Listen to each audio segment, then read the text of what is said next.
Mbak Den sudah datang belum? Di sini belum? Artinya sudah datang diberitahu. Assalamualaikum warahmatullahi wabarakatuh. Saya dari Bangsa Pemalang, Kabupaten Pemalang. Menyampaikan keterangan yang kemarin status rawat hewan sebelum ini. Pada orang kemarin ada yang kalau di sini itu memakai habis dulu itu tempat atau apa lah. Itu yang hewan sebelum disembelih dengan yang model di bios itu apa ada pengaruhnya enggak bagi daging atau gimana itu? Antara hewan yang sebelum penyembelihan di biosnya itu nanti apa ada efek samping atau gimana Pak? Aman Pak kayak gitu? Soalnya ada pernah dengar katanya ada hewan yang kalau di bios itu ulang baik gimana begitu katanya? Mau penjelasan atau suruh? Di matur nuwun. Jadi kemarin disampaikan bahwa ada upaya sebelum disembelih itu hewan dipingsankan dulu. Nawaitunya, saya bilang nawaitunya baik, gitu. Karena hewan itu tidak merasakan sakit sama sekali, ngerti-ngerti sudah mati. Tetapi dalam prakteknya itu banyak terjadi pelanggaran-pelanggaran. Hewan yang mati karena sembelih itu kualitas daging akan bagus apabila stres yang ada pada hewan itu minimal. Jadi bukan karena dibius atau tidak dibius, tapi stres minimal. Kalau stresnya itu tinggi, maka kualitasnya akan menurun. Stres yang tinggi itu umpamanya kalau pada saat penyembelihan hewan kurban itu hewan melihat teman-temannya disembelih di depan matanya. Itu stres Mas. Umpamanya saja kalau kita bayangkan diri kita, koncone dhewe diantemi wong, itu ya, di depan mata kita itu nanti ya bakal diantemi, sadurunge diantemi awak dhewe mesti ora kabeh awak. Maunya seperti itu. Nah, pada sapi itu kalau panjenengan semua perhatikan dengan cermat, kalau ada kejadian seperti tadi itu, maka yang terjadi sapi itu kadang-kadang seperti begini, terus keluar air mata karena stresnya. Dan setelah dicoba hewan yang dalam kondisi tenang, dirawat dengan baik, dituntun dengan baik. Kadang-kadang itu kan wajar ya, beberapa teman-teman kita itu suka iseng. Sapinya itu sudah baik-baik di tengah halus itu bisa. Kadang-kadang ada disembelih, kadang-kadang ada ditendang. Sapi itu hewan, bukan bola. Bola tendang tak pokok, masalahnya tendang. Tapi sapi itu kan hewan. Dia juga punya perasaan. Nah itu kalau dalam keadaan stres yang tinggi, sejak dari kandangnya itu oleh kandangnya orang layak, kemudian dituntut dengan cara yang kasar. Pada waktu dirobohkan, perobohannya itu juga dengan kasar. Maka waktu disembelih itu akan mengalami stres yang tinggi dan dagingnya secara umum menjadi lebih gelap warnanya, lebih gelap dan lebih liar atau alot kalau dimasak, sulit menumbuknya. Itu karena sebenarnya bukan karena dibius atau tidak, tetapi karena stres atau tidak. Kalau perlakuan pemingsanannya itu dengan baik, maka ini saya tidak ngomongkan masalah haram ini ya. Pemingsanannya itu dengan baik, maka kualitas dagingnya sama bagusnya. Gitu kan. Yang sering terjadi, sapi itu sudah dipingsankan, pingsannya itu sebenarnya hanya sekitar nggak ada 1 menit Pak. Setelah itu sudah mulai timbul kesadaran. Tetapi sering sekali terjadi begitu sapi dipingsankan baru siap-siap ambil pisau biasa belok begitu. Nah, pada saat mau sembelih sebenarnya sapi itu sudah mulai sadar, tetapi cip lemes, rasanya lorong kabeh karena sakit lorong kabeh ya, sakit semua. Pada saat itulah disembelih, kan sakitnya berlipat-lipat, sehingga secara aturan kalau penggunaan terutama pemingsanan itu begitu dipingsankan dalam waktu kurang dari 30 detik sudah harus dipotong. Artinya penyembelihnya pandangan semua pisau sudah siap semua, tinggal persik diambil langsung keras. Kadang kalau itu fakta di lapangan ya, itu ada yang merokok bisa udah bersih, nanti kurang setengah ini tidak bersih. Nah, kadung sadar tapi cip lemes, belum bisa bangun, cip lemes, tapi awak merokok kabeh. Sehingga yang timbul semua rasa sakit dan stres sangat tinggi, disembelih kualitas daging sudah. Mata Bapak, monggo sekali lagi silakan. Monggo silakan. Terima kasih. Assalamualaikum warahmatullahi wabarakatuh. Nama saya Bayu Haji dari Kabupaten Kabupaten Sukoharjo. Yang saya bertanya sama Abdullah, kemarin Abdullah memberikan bahayanya hewan sapi kalau berpenyakit antraks. Yang ikan kedekatan yang mau saya tanyakan, bagaimana cara untuk mendeteksi secara tepat untuk mengetahui hewan ini sehat atau tidak. Jadi maksud saya ketika penyembelihan jagal atau penyembelihan tempat penyembelihan sapi itu kan banyak sekali Pak yang ada di Jawa Tengah ini, dan untuk mengetahui bahwasanya sapi ini sakit punya penyakit antraks, ya bagaimana cara untuk mendeteksi secara tepat untuk mengetahui hewan ini sehat atau tidak. Itu yang pertama Pak Abdullah. Yang kedua,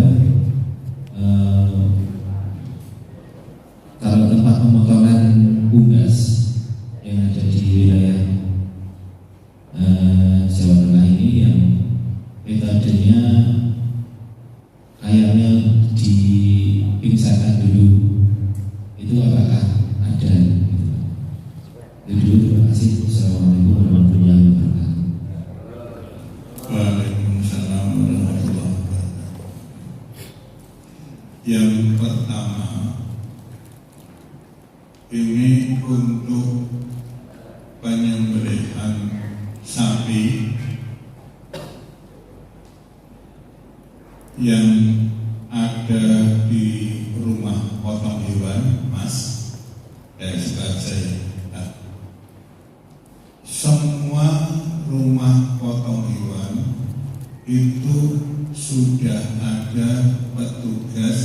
yang bertugas untuk memeriksa keadaan sapi pada waktu sapi itu datang, artinya sebelum dipotong, dan ada juga petugas yang bertugas memeriksa daging setelah selesai disembelih. Semua ada petugasnya. Perkara di ora itu urusan pribadi masing-masing. Tapi sudah ada petugas yang ditunjuk. Kalau hanya secara fisik itu tidak bisa ada ketepatan 100%. Gitu, Pak. Karena fisik ya, untuk bisa pasti 100% ini sehat atau tidak, atau ini mengandung antrak atau tidak, itu dari laboratorium. Kalau untuk ketepatan, Pak. Tetapi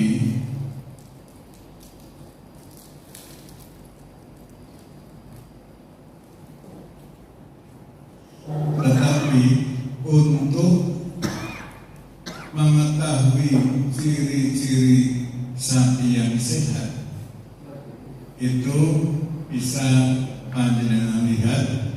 Pertama, delok mripate. Ini tidak hanya pada orang saja ya, pada hewan pun panjenengan lihat mata dari hewan tersebut. Kalau kelihatan berseri-seri cerah kelihatannya itu nomor satu saja. Kemudian yang kedua, banyak termasuk dengan mau beli sapi kan isi kartu kotak sapi ini gitu ya. Yang kedua, panjenengan lihat moncongnya, moncong sapi itu. Sapi putih moncongnya ireng, sapi merah moncongnya rada apa cumurnya itu. Panjenengan lihat kondisi normal ada titik-titik air di moncong itu, dan kalau dengan sentuh adem. Kalau panjenengan sentuh moncongnya itu rasa hangat, kemudian kok tidak ada titik-titik air di moncongnya itu, ini sapi ini demam, ada problem kesehatan, demam. Kemudian kalau lihat lagi bulunya, sapi yang sehat bulunya itu kondisinya hilang, klinis atau bahasa Jawa. Kemudian ciri yang selanjutnya, panjenengan lihat menjauh anusnya. Di daerah sekitar dubur itu ada bekas kotoran apa tidak? Atau kalau perlu lihat kotoran yang ada di bawahnya. Kalau kotorannya itu kelihatan diare kan ya, jenek gitu ya. Kalau merimpil-merimpil kotorannya, berarti sapi itu kurang minum. Jadi jangan senang kalau Bapak itu pohon sapinya kalau minum terus gitu, sendiri-sendiri gitu, itu berarti dia kurang minum. Itu bisa dilihat dari beberapa hal gitu. Karena dituntut pincang ora gitu. Itu semua nanti akan kelihatan dengan walaupun nyuwun sewu bukan dokter hewan, dengan sapi ini sehat. Nomor satu itu ya, kemudian yang kedua, hampir semua rumah potong unggas, ayam ini termasuk unggas Pak, namanya RPU, rumah potong unggas, itu dipingsangkan. Tidak ada yang tidak dipingsangkan di rumah potong unggas. Tetapi pemingsanan pada unggas itu dengan cara, ini urutannya ya Pak ya, ayam itu digantung di seperti ada alat penggantung digantung di situ, kemudian ada kakinya dicandal kayak gini, Pak. Nah, semua kemudian berjalan, dia akan melewati kepalanya, karena digantung kan kepalanya di bawah. Nah, dia akan melewati semacam bak, begitu Pak. Bak itu panjangnya ada yang 70 cm, ada yang 1,5 meter begitu. Baknya itu berisi air yang ada aliran listriknya. Jadi dia berjalan, kemudian stroke, pingsan. Setelah pingsan, setelah di bak itu dia tetap jalan terus. Di sebelah bak inilah disembelih, juru sembelihnya. Begitu. Jadi hampir semua dipingsankan. Problem yang terjadi kalau tegangan listriknya atau arus listriknya ini naik turun.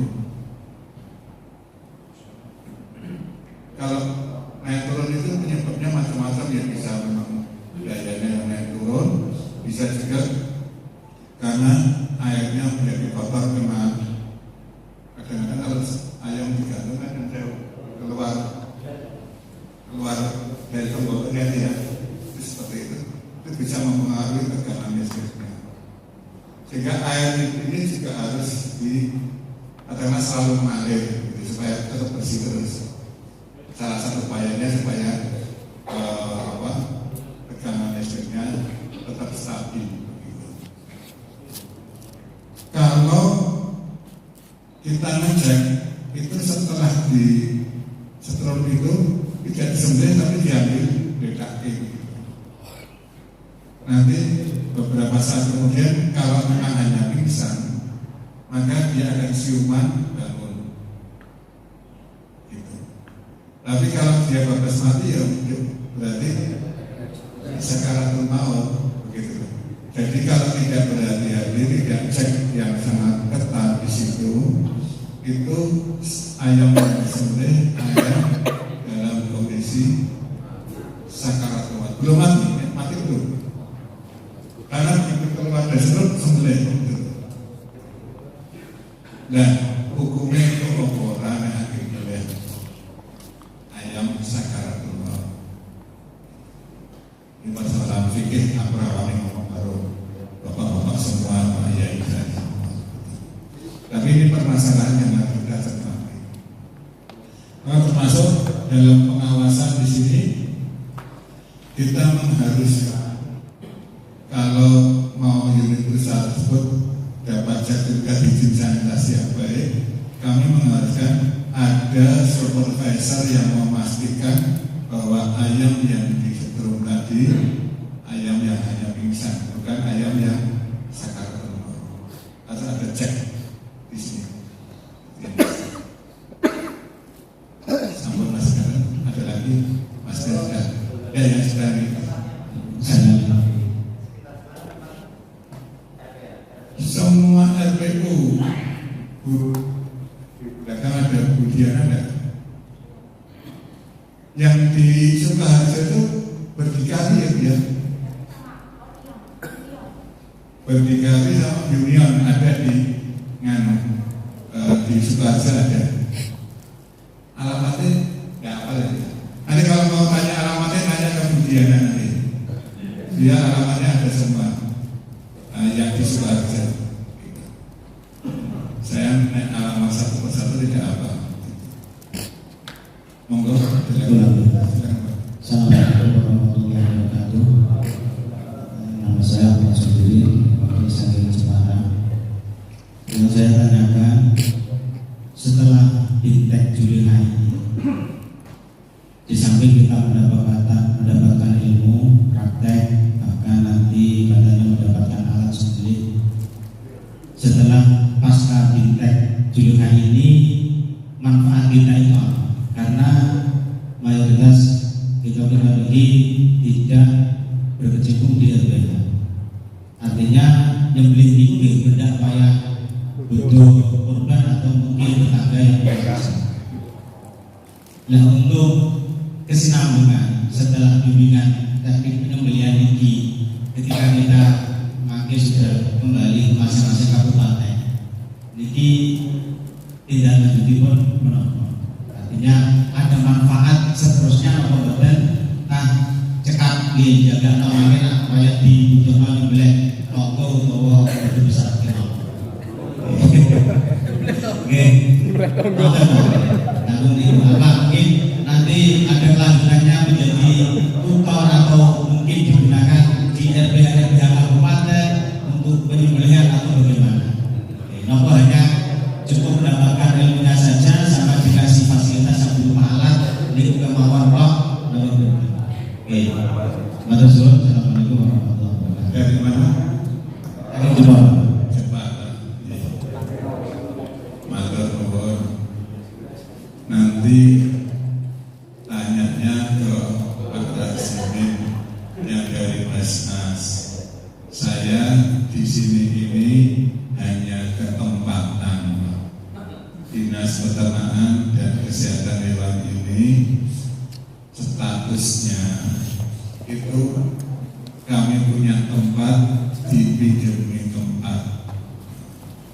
Jadi Basnas kemudian dengan Biro Kesra itu ada katakanlah kerjasama, walaupun duitnya Basnas semua, kemudian melakukan pelatihan sumber-sumber halal di sini karena di sini tempatnya relatif luas. Tapi kalau kelanjutan Bapak itu mau tindak lanjutnya apa, saya tidak tahu. Kalau kami juga ada pelatihan seperti ini, Pak, tetapi tidak sebagus yang dari Basnas. Belum tentu kami memberi besok yang orang Semarang gitu ya. Tetapi yang kami lakukan, yang kami undang jadi peserta ini adalah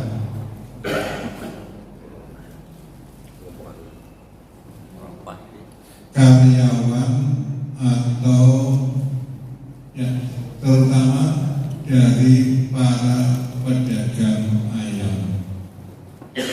Kalau yang sudah banyak ya karyawan sebagian yang itu belum punya ilmunya ini kami dengan maksud supaya daging ayam yang beredar di Jawa Tengah itu adalah ayam-ayam yang bisa dipastikan kehalalannya. Gitu. Kalau panjenengan semua ini kan ada dilakukan dari para uskus di atas. Gitu. Kemudian dengan dilatih. Tetapi kelanjutannya bagaimana? Ya saya tidak mengetahui. Yang hampir pasti Maret besok panjenengan diuji kompetensi. Kalau diuji kompetensi ini panjenengan, ini caranya kan gambarnya jenengan tahu dilatih pamannya yang saya ya, tahu dilatih nyopir. Nah, sertifikatnya jenengan wis tahu latihan nyopir. Menurut saya ya, ini sebagai contoh. Gitu. Nah besok Maret itu jenengan beli SIM nyopir, lulus. Itu begitu. Karena sudah punya SIM-nya itu, sertifikat kompetensi itu, maka nek golek kalian bisa. Sertifikat itu laku. Sebagai tukang sembelih di terutama yang banyak membutuhkan adalah di luar negeri, seperti di Australia dan sebagainya sering membutuhkan sembelih. Tapi kalau di dalam negeri kelihatannya belum di, karena yang sudah ada dilatih kan. Karena kami juga khawatir kalau umpamanya tukang sembelih belum mempunyai sertifikat, belum itu kemudian diganti dengan mereka kehilangan pekerjaan. Jadi salah satunya adalah teman-teman yang sudah jadi tukang sembelih, sudah sembelih, kalau yang belum bersertifikat halal dilatih supaya mata pencahariannya tidak menjadi hilang. Mengatakan Bapak Saking Jeporo. Ada lagi? Silakan Bapak. Ini diskusi bebas ya, sambil menunggu narasumber datang.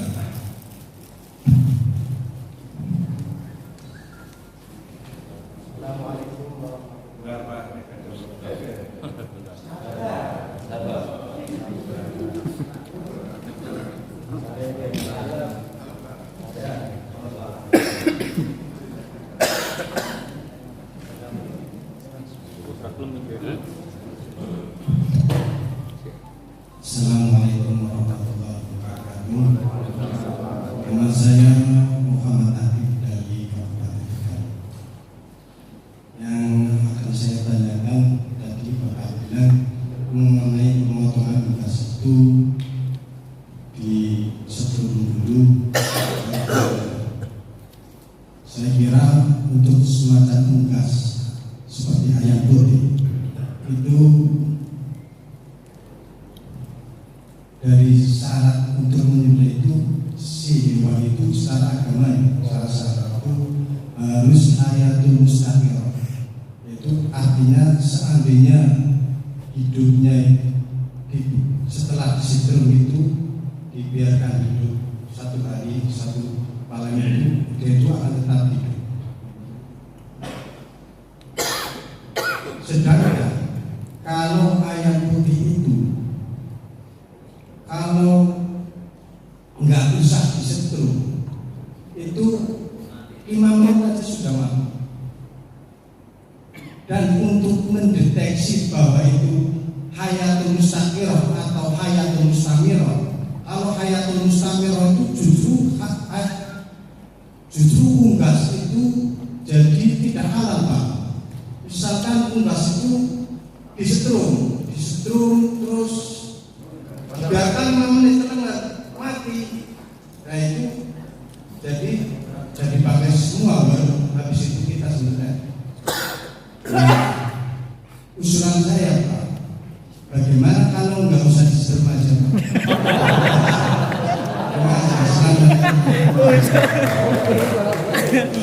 Bukan nanya tapi usul. Ya dia mah tang usul nggak masalah.